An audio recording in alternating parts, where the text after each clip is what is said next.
Tami peu mamu kalfuchau. Feitichi, choyuchi, ulmoina kalfuwinkul. Feiti fucha wenu leufumeu. Akui kalfuchau. Tami ayin kochu thongu. Wikenyi gulkantukei nipiuke. Mupulen rupakei. Ngeno kintukei weyilechinge pukenmu. Gulkantun ka Wikenyun inchekai, kinyeunyum puralelu wenu, ayiwun chi aliwenmu. Fei pin, ayiu kulen konun. Tami puyu peumantu mekei, tami peburuka.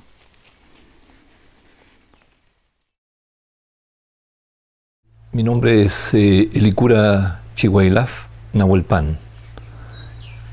Nací en esta comunidad en la que nos encontramos, que se llama Quechurehue, en 1952. Nací en esta casa azul que construyeron mis padres hace 70 años más o menos.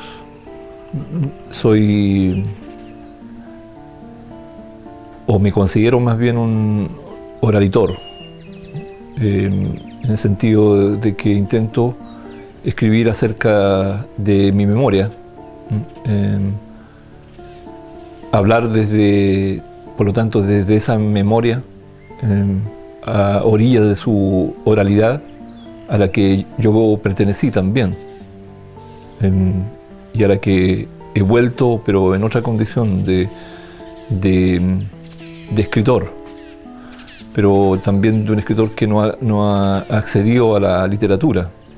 Alguna vez pertenecía a la oralidad de este lugar, con mis abuelos, mis padres, mis abuelos que hablaban un poquito de castellano, mi abuela nada, porque siempre habló mapudungun y no se interesó en aprender el castellano, y con mis padres que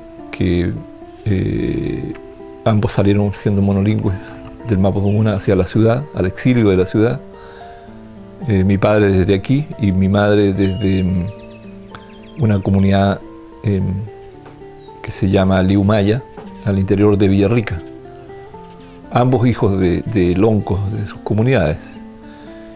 Y entonces, como digo, no accedí a la literatura y dejé de ser parte, en sentido estricto, de la oralidad. Por eso, cuando en algún momento, lejos de este lugar, en la ciudad de Tlaxcala, cerca de la Ciudad de México, nos pidieron que nos presentáramos, y entonces yo, mientras escuchaba la presentación de algunos creadores nacionales de distintos lugares, puesto que era un gran encuentro, pensé que yo no pertenecía ya a la oralidad y tampoco, como digo, a la literatura, y por lo tanto, como la tarea, sobre todo de la palabra poética, es nombrar aquello que no ha sido nombrado, y la tarea del ser humano, por lo tanto, y yo me di cuenta que habitaba un espacio que no tenía nombre, y que en ese momento yo pensé que podría llamarse oralitura.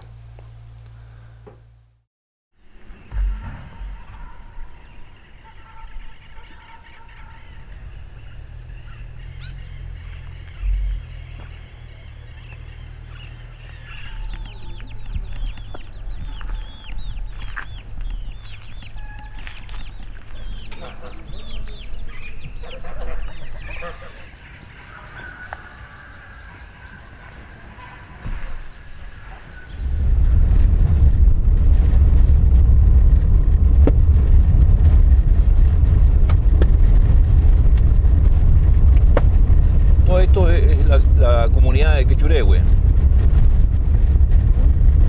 Todo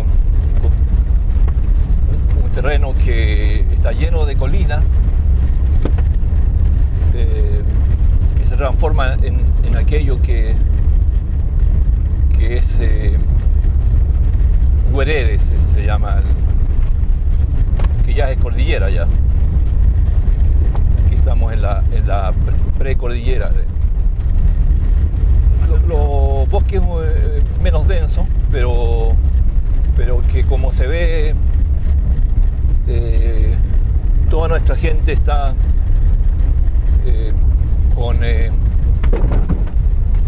rodeada de árboles, sus casas, y siempre las orillas de cerco, y también conservando los renovales, ¿no? Bosquecitos especialmente de guayes, a diferencia del lugar en que vivimos nosotros, que hay bosques que son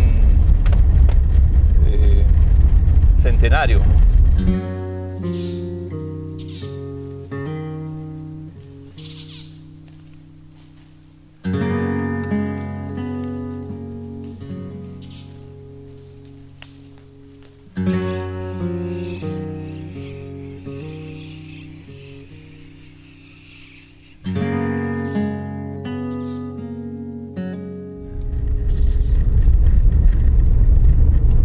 Bueno, pero también ha llegado la Mininco, como se puede ver.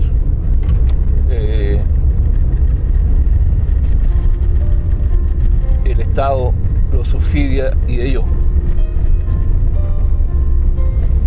hacen uso de todo eso y se van expandiendo y van llevando el conflicto por todos lados, porque tal como se ve eso, ha generado cambios en las aguas, ¿no?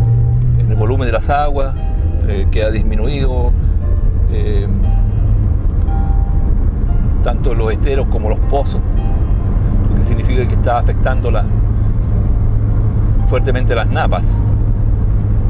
Caminos difíciles de transitar. Es increíble el cambio que se ha generado en los últimos decenios, y lo hacíamos a caballo o a pie, después en bicicleta, y también aquí 2 veces a la semana había un camión que estaba habilitado para llevar pasajeros, entonces, y le llamaban la perrera, porque todos amontonados y junto con los animales. Bueno, ese era el medio de transporte.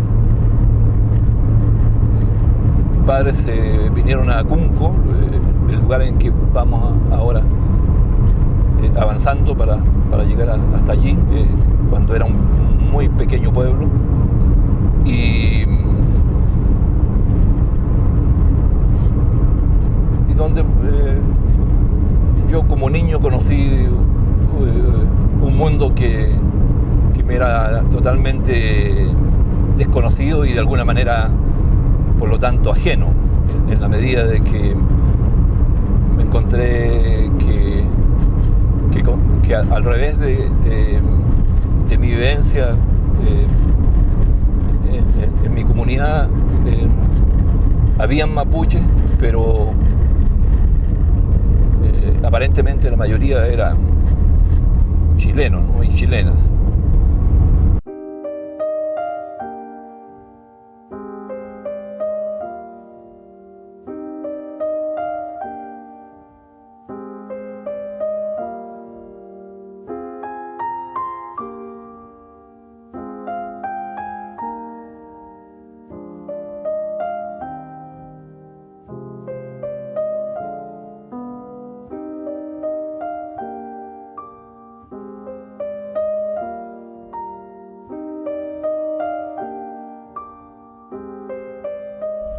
El Puelche hacía crujir la casa de madera y yo me encerraba a leer, especialmente narrativa. Siempre he leído mucha narrativa, y Y aquí en Cunco, como digo, estaba esa, y sigue estando esa característica. A veces yo suelo venir cuando allá se siente el puelche, pero no con la intensidad que se vive aquí. Entonces, la memoria más profunda, diría yo, más fuerte de mi paso por este pueblo tiene que ver con el puelche. Yo caminaba por las calles con los ojos semicerrados, en una especie de sueño. Y esta plaza en la que estamos aquí, al lado, también porque tiene castaños, que semejante a los castaños que rodean mi casa, el nogal. En el otoño es muy intenso. El otoño que es la estación que a mí también me habita.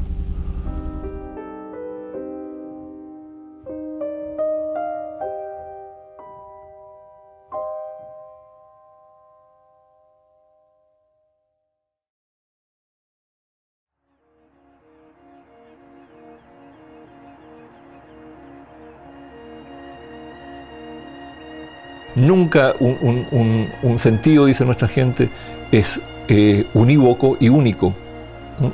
Sino que siempre comparte esa posibilidad con los demás sentidos. O sea, con el oído también yo puedo percibir las texturas del árbol que conozco, ¿no? Porque cuando sopla el viento, no todos los árboles, si pensáramos en un baile, danzan de la misma manera. Con un mismo viento, los árboles danzan de distinta manera, ¿no? Y los pájaros vuelan de distinta manera y prefieren vientos determinados, ¿no? Por ejemplo, los tiuques gozan cuando hay un viento puelche, ¿no? Mientras otros pájaros se refugian y aparecen cuando hay una brisa suave o esta no existe.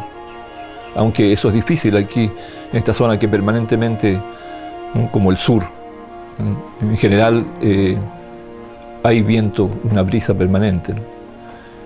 Entonces, esas cosas me fueron impresionando, así como otras que siempre fueron nuevas, como la llegada de los libros, ¿no? La llegada de las bicicletas, de lo cual poco a poco fui siendo parte. Y entonces todos esos cambios también son una memoria fuerte para mí, ¿no? Como lo fue para mis hermanos y mis hermanas. Hay caminos que están ahí que uno no hace sino seguirlos. De pronto tomas otro camino, pero sin darte cuenta llegas, ¿no? Como los ríos a donde tiene que llegar, ¿no? Llegar a su mar, como es la vida, ¿no? Entonces eso me pasó a mí, porque siempre creo que me habitó la poesía, ¿no? Siempre disfrutaba con las distintas estaciones, ¿no? Fundamentalmente con el otoño. Pero también con la visión de la luna, ¿no? Con el aroma de una comida, ¿no? El sabor de una bebida. Sentí reforzado aquello que había escuchado en Epeu, por ejemplo, del origen del mundo mapuche, de la vida mapuche, ¿no? Del primer espíritu mapuche arrojado desde el azul, del oriente, desde donde se levanta el sol, ¿no? Para llegar a habitar en su casa transitoria, que es el cuerpo, ¿no? Entonces, y en el relato todavía bastante desconocido, que es el Calfu Epeu, el relato del azul. Y al salir de esta comunidad, y sobre todo, bueno, llegar a Cunco, y sobre todo cuando fui enviado interno a Temuco, al internado Liceo de Hombres, que hoy día se llama Pablo Neruda y que entonces se llamaba Liceo de Hombres número 1. Y estar ahí, o sea, lejos de este lugar, lejos del pequeño pueblo que entonces era Cunco también, que ya había pasado a ser parte también de mi infancia, de la memoria de mi infancia, pero ahí, sin la posibilidad de caminar por las calles, de volver muy pronto a Cunco y luego aquí a la comunidad, entonces comencé a sentir mucha nostalgia porque además que entrábamos al internado la primera semana de abril, cuando el otoño ya comenzaba a ser intenso. Y la poesía comenzó en mí como una conversación, como una necesidad de hablar conmigo mismo. La casa azul en que nací está situada en una colina, rodeada de guayes, un sauce, nogales, castaños, un aroma primaveral en invierno, un sol con dulzor a miel de ulmos, chilcos rodeados a su vez de picaflores que no sabíamos si eran realidad o visión, tan efímeros. En invierno sentimos caer los robles partidos por los rayos, en los atardeceres salimos bajo la lluvia o los arreboles a buscar las ovejas. A veces tuvimos que llorar la muerte de alguna de ellas, navegando sobre las aguas.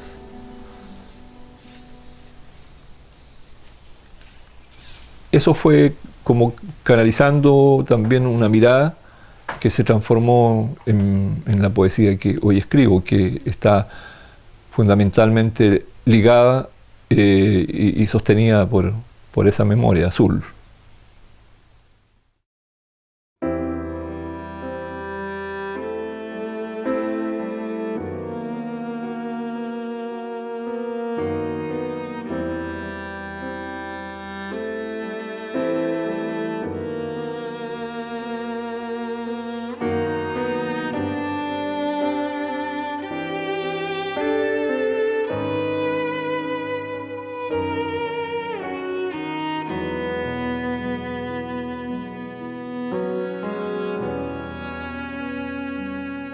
Yo no escribo todos los días, ni necesito un espacio determinado para escribir. Lo único es que en general yo escribo cuando estoy fuera de mi comunidad. Estoy mirándola desde lejos, como desde un balcón, ¿no? Y puedo ver todo aquello que no puedo ver cuando estoy inmerso dentro de esa realidad. Entonces, ese es un poema que se llama Huetripanto, y que se puede cantar también. Entonces dice: Melí, melí, melí, melí, quiñetra foi metahue meu moleyante, por rumento meu molei pisén, el caulingun ni loncoingan, café un lutro que fin puguitrunco, ni ma perché la imu que fu mi piuc. Huetripanto pipu malen, catimul fen no ayu magun, huiñón pifuñen feula pichi guentruta inche. Y así sigue el poema, que en castellano sería 4-4, 4-4 y el sol en un cántaro quebrado. Entre las hierbas los pájaros esconden sus cabezas y parece que la vertiente posee el murmullo de tu corazón. Año nuevo, dicen las niñas, y el rocío recogerá la lluvia. Ahora soy un niño, ¿han visto al avestruz? Más o menos así dice el poema. Entonces, y termina diciendo: ya, seu mi trai tant, ya, ¿no? Ha descansado el sol. Entonces, y comienza el nuevo ciclo. Entonces, ahí hablo de mí situándome como un niño, pero también en la lejanía, como si fuera otro. En el mundo mapuche nunca se pregunta acerca de la edad. Y por eso yo incluso hay un poema en el que digo: no me preguntes la edad, me dice, y estaré contento. ¿Para qué pronunciar lo que no existe? En la energía de la memoria de la tierra vive, y en ella la sangre de los antepasados. Comprenderás por qué aún deseo soñar en este valle La visión de mundo nuestra tiene un centro, diríamos una máxima, si ustedes quieren, filosófica, que se denomina en Mapudungun Chofil Mongen, que significa la totalidad sin exclusión, la integridad sin fragmentación de la vida, de todo lo viviente, que equivale a lo que hoy día se conoce como biodiversidad, ¿no?, en castellano y en otros idiomas, ¿no?, en el mundo.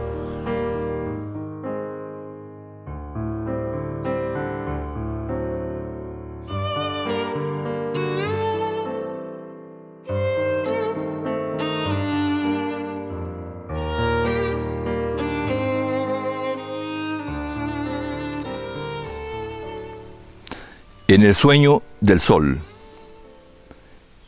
En una flor tocas la luz, me dice. Los pajarillos caminan en el aire, llamando el alba con sus cantos. Se agitan los peces en el agua cristalina, y el aroma abraza al sabor que habita debajo de la piel de los frutos que amas. Conversas con las plantas y con las piedras. Sueñas y tu corazón se agita mientras su espíritu maravillado sube hasta lo más alto del mundo. ¿Recuerdas que el alma de la angustia vaga en los acantilados del anochecer? Cada mañana entonces no hables de la muerte, vuela, da un grito de alegría. El principio de la palabra surge de la emoción, y el silencio permite que recordemos eso, porque cada instante en realidad es emoción, porque es el resumen de una experiencia tuya, pero de la experiencia de con quien habla, de quienes estarán mirando en este y en otro instante esta conversación, viendo el entorno de este lugar en el cual nos encontramos, ¿no? Porque en el silencio está la memoria de quienes habitan este lugar, los espíritus que habitan este lugar, porque cada lugar tiene un dueño, una dueña, Longen, que se llama en Mapudungun. Eso es el silencio.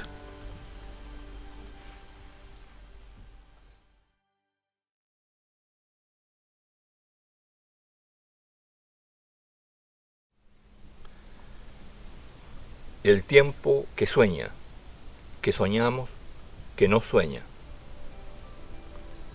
La palabra surge de la naturaleza y retorna al inconmensurable azul, desde donde nos alegra y nos consuela. Cuando la palabra cree, imagina, interrogarse, no es sino lo innombrado que la interroga para sacudirla, para desempolvarla, para intentar devolverle su brillo original. ¿Para qué entonces el deseo de decirlo todo, si como en un tejido el ahora en el tiempo circular existe y se completa con las hebras del ayer y del mañana? Así nos dice el tiempo que sueña, que no sueña, que soñamos.